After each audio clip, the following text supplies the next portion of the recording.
Hallo und herzlich willkommen zu einer neuen Ausgabe der Mivola News.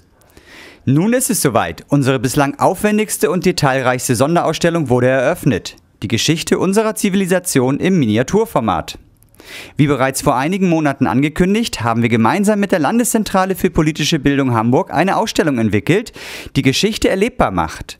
In 7000 Arbeitsstunden sind 8 Dioramen entstanden, die über 6000 Jahre mitteleuropäische Geschichte abbilden. Von der Jungsteinzeit 5500 vor Christus geht es ins frühe und späte Mittelalter, anschließend ins Barockzeitalter und weiterhin in kleinen Sprüngen alle 150 Jahre bis ins Jahr 1942. Die historische Entwicklung der Infrastruktur, Wirtschaft, Religion und Politik, des Familienlebens, der Herrschaft, des sozialen Lebens und der Gesundheit sind nur einige der Punkte, die über die 8 Dioramen deutlich erkennbar sind. Weit über 2000 handgefertigte Figuren bringen das Leben vergangener Zeiten näher. Die Kosten für den Bau aller 8 Dioramen liegen bei etwa 150.000 €. Mehr über diese Ausstellung erfahren Sie auf unserer Internetseite. Freuen Sie sich auf eine spannende und einzigartige Geschichtsvermittlung. Unsere Mitarbeiter sind momentan mit der wohl größten Baustelle in der Geschichte des Wunderlandes beschäftigt. Noch nie hatten wir die Möglichkeit, ein gesamtes Stockwerk auf einmal neu zu bauen. Wir sind riesig gewachsen in den letzten Jahren. Neben 1,2 Millionen Besuchern im letzten Jahr sind wir auch auf über 270 Mitarbeiter angewachsen. Vor allem unsere Besucherströme benötigen sehr viel Platz. In 1,5 Jahren Planung ist ein Bauplan entstanden, der nun in die Tat umgesetzt wird. Neben dem Entwurf von neuen Räumen wurde die Planung von vieler Technik wie Klimaanlagen, Bildschirmen und Kabelwegen zuvor gut durchdacht. Es wird einen viel größeren Eingangsbereich nebst Warteraum geben, in dem der Besucher nicht nur komfortabler empfangen, sondern auch besser informiert wird.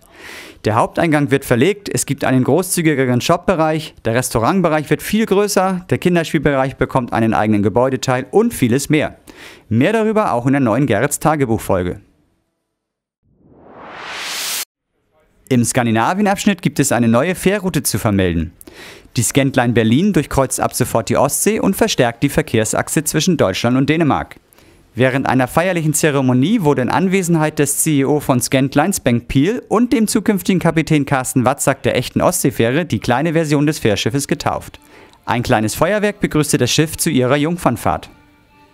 Das gleichnamige 169 Meter lange und knapp 25 Meter breite Schwesterschiff wird derzeit in der Stralsunder P&S-Werft gebaut. Taufpatin Britt Fischer-Jahn als Repräsentantin der P&S-Werften verlieh dem Modellschiff seinen Namen. Mögen Wasser, Wind und Wellen dem Schiff, dem Kapitän und der Mannschaft stets gewogen sein. So wünsche ich dem Schiff, dem Kapitän und der Mannschaft immer eine Handbreit Wasser unter dem Kiel, Gesundheit und stets fröhliche und zufriedene Menschen an Bord. Natürlich gibt es auf diesem Schiff auch wieder so einige Details zu entdecken. Im regulären Betrieb kann sie nun auf unserer Nordostsee im Skandinavien-Abschnitt bestaunt werden. Nach der Modernisierung der Grünflächen im Knuffingen-Abschnitt erhält nun auch der Österreich-Abschnitt eine komplette Überarbeitung. Dafür wurden die alten Grünflächen komplett abgetragen und neu gegipst. An einigen Stellen gab es auch eine komplette Umgestaltung der Flächen. Bei so einem Gebirge eine langwierige Arbeit. Alle alten Bäume wurden entfernt und durch besser angefertigte Modelle ersetzt. An der Stelle, an der dieses Tuch zur Abdeckung dient, gibt es nun eine Serviceklappe, die den Zugang zu den Seilbahnen ermöglicht. Zusätzlich wird die elektronische Verkabelung des Abschnittes komplett überarbeitet.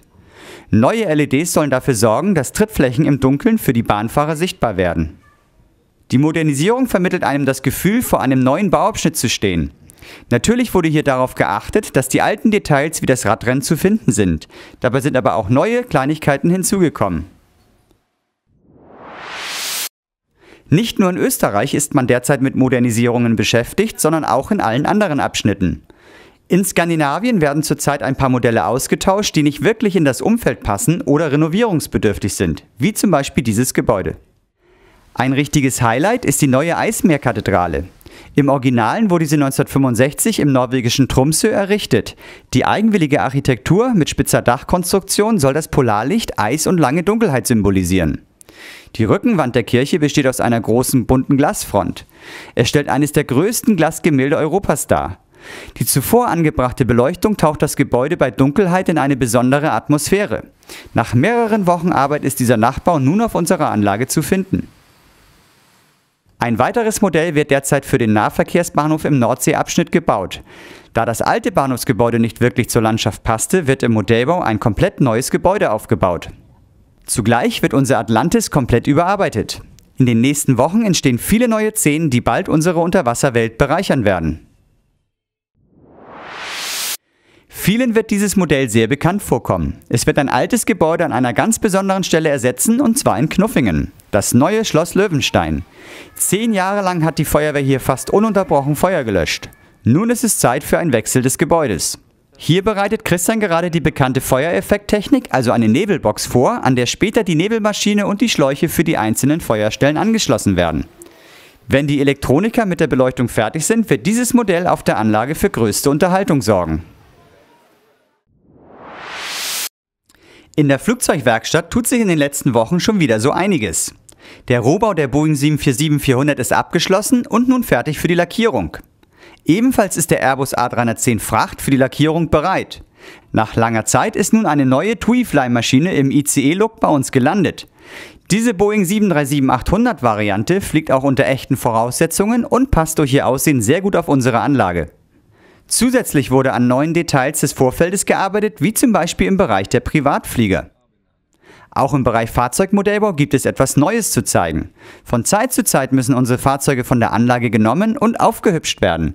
Jens ist dabei, diese neu zu lackieren. Hier entsteht gerade ein originalgetreuer Nachbau einer Rettungstreppe für die Flughafenfeuerwehr Knuffingen. Der Aufbau dauert allerdings länger als gedacht, da hier immer wieder nach Lösungen gesucht werden muss, wie man die Car-System-Technik integrieren kann. In Sachen Knopfdrücker gibt es wieder ein paar Neuigkeiten zu vermelden. Im USA-Abschnitt wurden bei dem bereits vorhandenen Polizeieinsatz ein paar Veränderungen vorgenommen, und zwar in der Bewegung. Nicht nur das Polizeiauto kippt nun auf die Seite, sondern auch die Figuren springen auf Knopfdruck in Deckung. Im Hamburg-Abschnitt ist eine neue Lichtshow geplant. Ein Feuerwerk soll während der Nachtsimulation den Himmel erhellen. Dazu baut Stefan gerade ein paar Prototypen. Nach Fertigstellung sicher ein bunter Hingucker. Nach Vorlage eines Fotos von einem unserer Gäste hat Stefan für den Harzabschnitt diesen kippenden, auf den Kopf stehenden LKW entworfen.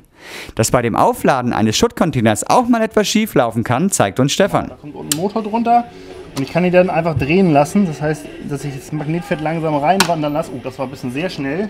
Das ist eben momentan die Problematik. Entweder er kippt viel zu schnell oder viel zu langsam. Das heißt, wenn ich ihn hier hinsetze, habe ich natürlich noch langsamer. Diese lustige Knopfdruckaktion und noch viele weitere Neuigkeiten erwarten Sie hier bei uns im Wunderland. Das war's für diesen Monat. Vielen Dank fürs Zusehen. Wir freuen uns auf Ihren Besuch.